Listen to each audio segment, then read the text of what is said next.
Olá a todos e bem-vindos a uma discussão sobre a guerra econômica entre os Estados Unidos e a China. Estamos acompanhados pelo professor Jeffrey Sachs, um renomado economista que dedica grande parte do seu tempo a aconselhar governos ao redor do mundo. Então seja bem-vindo de volta ao programa. Bem, é ótimo estar com você, como sempre, Glenn. Podemos analisar essa rivalidade tecnológica ou a competição de moedas e os esforços para repatriar cadeias de suprimentos. No entanto, se dermos um passo atrás, como você enxerga os desdobramentos mais amplos aqui? Como podemos compreender este momento histórico? Porque isso não é uma guerra comercial comum. Parece que tivemos uma ordem mundial centrada no Ocidente por séculos, e agora vemos essa ordem sendo contestada, ou pelo menos, não necessariamente a ordem em si, mas a China agora está superando o Ocidente. Ou seja, o mundo está se tornando muito menos centrado no Ocidente. Não vimos algo assim há muito tempo, se é que já vimos.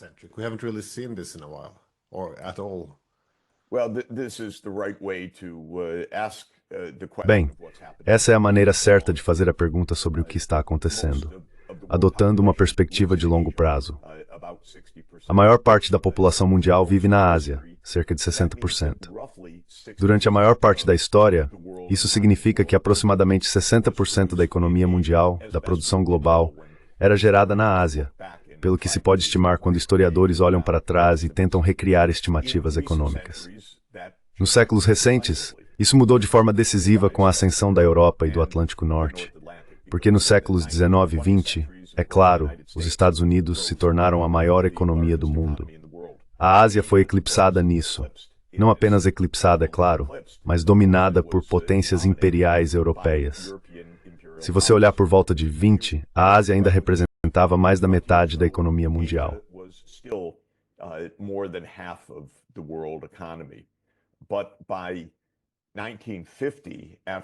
Mas em 1950, após 150 anos de era industrial dominada pela Europa e pelos Estados Unidos, toda a economia asiática havia caído para cerca de 20% da produção mundial, de um patamar que era aproximadamente 60%. Isso significava que a China estava completamente eclipsada e, de fato, foi atacada e perdeu muitas guerras. Primeiro para o Ocidente nas Primeira e Segunda Guerras do Ópio, depois para o caos durante a chamada Rebelião Taiping no meio do século XIX, para os privilégios extraterritoriais, direitos e domínio das potências europeias na China no final do século XIX, e depois para a invasão japonesa em vários episódios, começando com a Primeira Guerra Sino-Japonesa em 1894-95, seguida por várias invasões japonesas no século XX, incluindo as invasões massivas dos anos 1930. Depois a Guerra Civil na China nos anos 1930. Civil War in China in the 1940s, and this meant that by the time of Isso significou que na época da fundação da República Popular da China em 1949, a China havia passado por cerca de 110 anos de derrotas devastadoras, o que a China chama de século de humilhação. Estima-se que a participação da China na economia mundial era talvez de 2% da produção global, enquanto sua população representava cerca de 20% da população mundial na década de 1950. Em outras palavras, a China havia sido completamente eclipsada de seu longo papel histórico no mundo por pelo menos um milênio. Aliás, de 500 a 1500 Dostou, antes do início da ascensão europeia, a China claramente dominava o mundo em diversas tecnologias. Pólvora, máquina a vapor, papel moeda, bússola, navegação oceânica em grande escala, e poderíamos continuar citando exemplos de fato. Então, Glenn, a história que vemos hoje sob uma perspectiva histórica de muito longo prazo é o retorno da China às fileiras de destaque do poder, em produtividade econômica e tecnologia.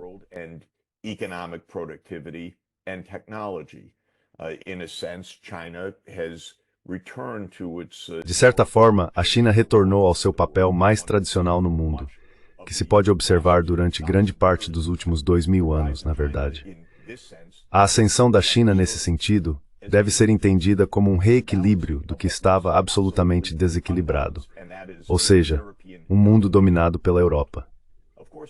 É claro que é muito difícil para europeus e americanos entenderem que a ideia de dominação europeia no mundo se tornou algo absolutamente natural. E isso tem sido verdade por vários séculos, de fato. À medida que a Europa cresceu em poder, à medida que os impérios europeus dominaram outras partes do mundo, ideologias inteiras, sistemas de crenças, reescrita da história, muito racismo pode-se acrescentar, até mesmo por parte dos principais pensadores da história mundial no Ocidente, passaram a afirmar que a dominação europeia era natural.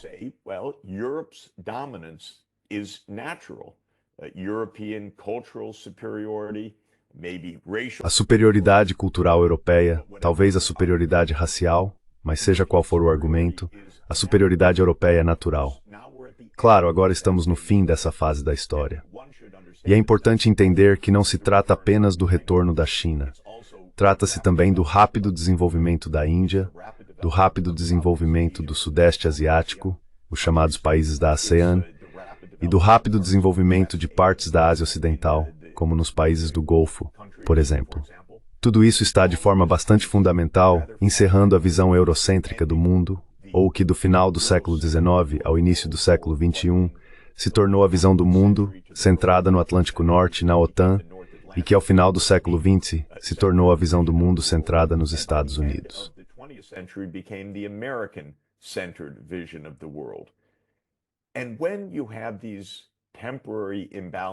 E quando você tem esses desequilíbrios temporários de economia e poder, como eu disse, também se coloca um suporte sob eles. Ou melhor dizendo, a tendência é que se coloque um suporte sob eles, em um sentido ideológico, religioso ou filosófico, para afirmar que o desequilíbrio é natural. Nos Estados Unidos, a ideia do excepcionalismo americano é muito enraizada. A ideia de que sim, é claro, a América governa o mundo, faz parte profunda do sistema de crenças, não é algo social.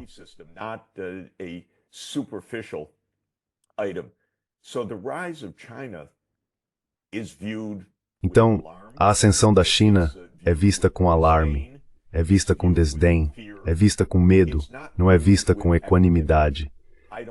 Não conheço nenhum líder americano que diga, bem, é claro que a China é uma grande potência que tem uma longa história de grandeza civilizacional, então é natural que a China esteja indo bem. O que você ouve é, a China é a grande ameaça ao mundo. A ascensão da China deve ser contida. Devemos conter a China. Devemos nos preparar para a guerra. A China trapaceou e roubou para alcançar sua recuperação ou retorno econômico. É artificial. A China vai colapsar.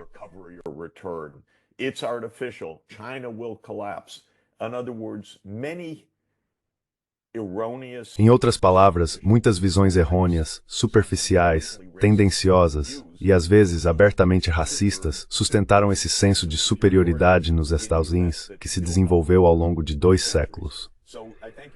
Por isso, agradeço por você adotar uma perspectiva de longo prazo, pois é justamente isso que normalmente falta para entender as grandes mudanças no desempenho econômico e tecnológico relativo em nosso mundo hoje. Trata-se de um ajuste natural daqueles que ficaram muito para trás nos últimos 2 séculos, por uma variedade de razões fascinantes e complexas.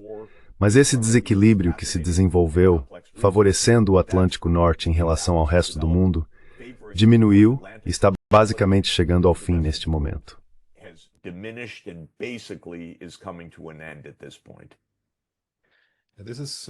É fascinante como desequilíbrios econômicos extremos dão origem a ideologias, acho que para explicar a superioridade de onde o poder está concentrado.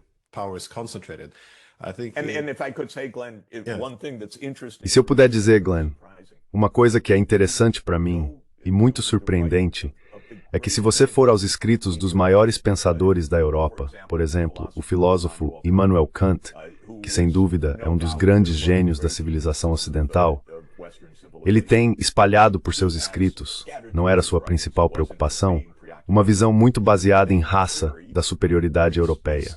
E a gente lê isso com certo choque, porque ele era o grande universalista. Se lavrante vorgardstubtisten laird fat the bissels gordet, habetasim bethis hoje comer patente. Set universal standards for behavior.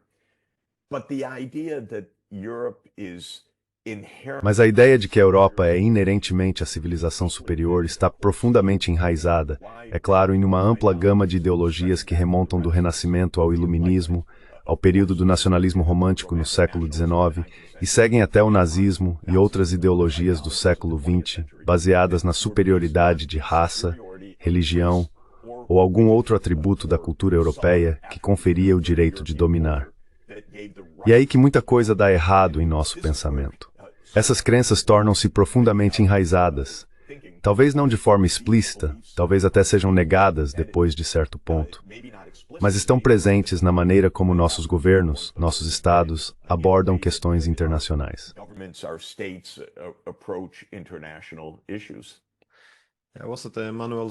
Estive no aniversário de 300 anos de Immanuel Kant, no ano passado em Kaliningrado, e me chamou a atenção que por trás de certo universalismo havia um senso de superioridade.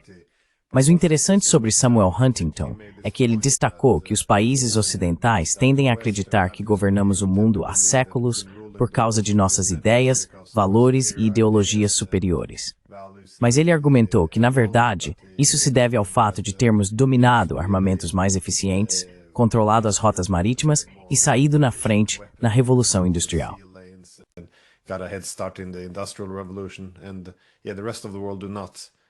E sim, o resto do mundo não ignora isso, que houve violência organizada. Mas isso levanta a questão: como isso levará a um tipo diferente de governo pela China?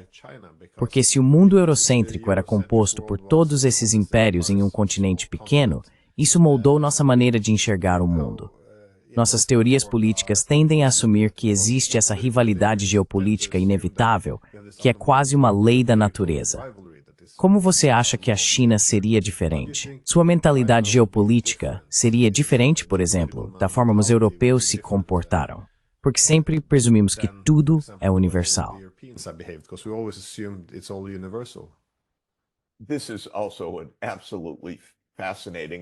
Essa também é uma questão absolutamente fascinante e muito debatida, eu diria, mas tenho minhas próprias opiniões, que vou compartilhar.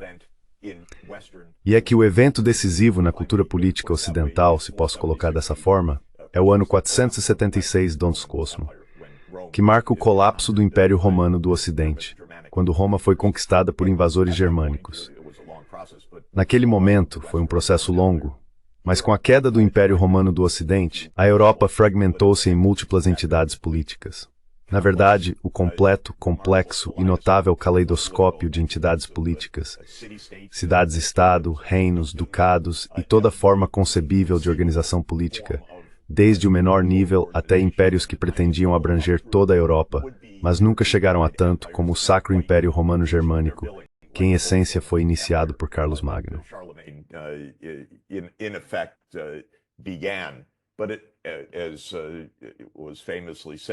Mas como foi dito famosamente, nunca foi realmente sagrado, nunca foi romano e nunca foi um império da forma como se apresentava. Mas o ponto é que a Europa era, é e continuou sendo, apesar das aspirações napoleônicas, apesar das aspirações de Carlos Magno, apesar do que Hitler tentou, nunca uma entidade política unificada. E a atual União Europeia é de outro tipo, e ainda uma construção muito fraca, de algum tipo de organização política em toda a Europa. A Europa se fragmentou e basicamente se envolveu em guerras internas por 1500 anos. E a guerra se tornou o padrão. Pensar em governança passou a ser pensar em conflito na Europa.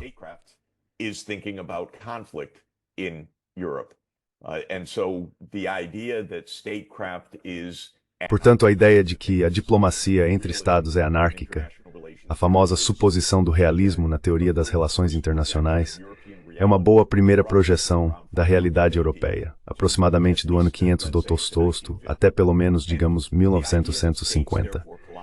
E a ideia de que por isso os estados colidem entre si, competem entre si, lutam entre si, conquistam uns aos outros, derrotam uns aos outros, sucumbem e assim por diante, é um pensamento típico da diplomacia europeia. A China é muito diferente em sua história.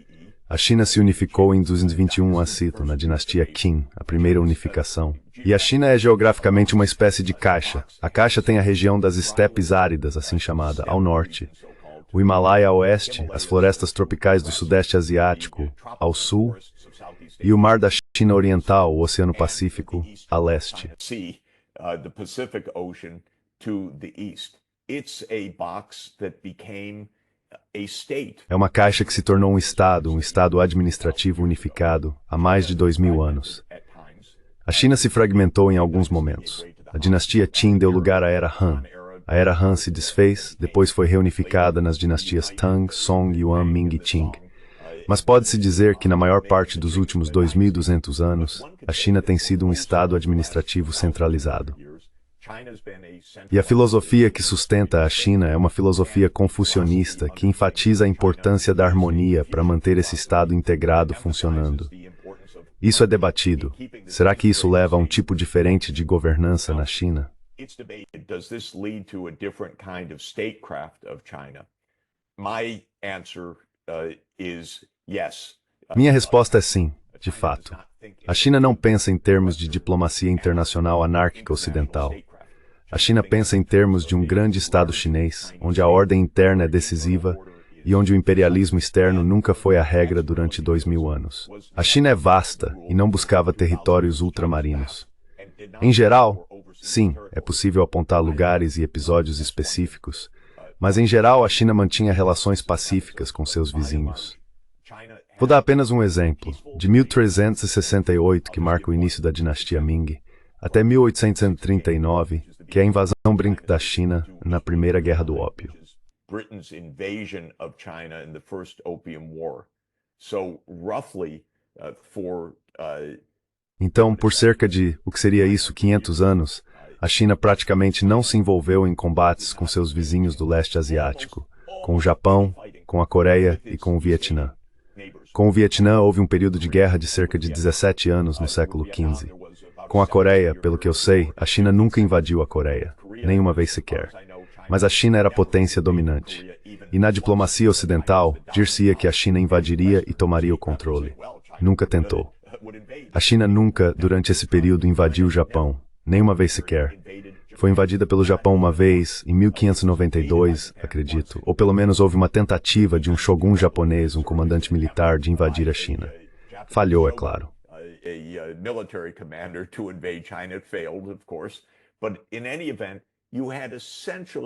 Mas de qualquer forma, houve basicamente meio milênio de paz no leste asiático. Às vezes isso é chamado de paz confuciana. Agora, quando discuto isso com nosso amigo John Mearsheimer, um grande amigo e, na minha opinião, um excelente cientista político, ele diz não. A China vai se comportar exatamente como qualquer outra grande potência. E ele não concorda com essa ideia de que a China tem um tipo diferente de diplomacia. Eu discordo. Amo e admiro John, mas discordo dele. Acho que a visão chinesa sobre a diplomacia é diferente. E foi moldada por 2000 anos de história distintos.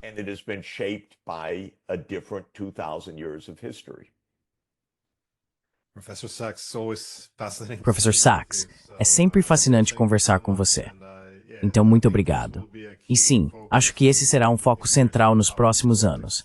Até que ponto a diplomacia da China é distintamente diferente da do Ocidente? Eu gostaria de ver você e Mearsheimer debatendo sobre isso. Mais uma vez, obrigado pelo seu tempo. Vamos continuar a discussão. É ótimo estar com vocês. Muito obrigado. So much.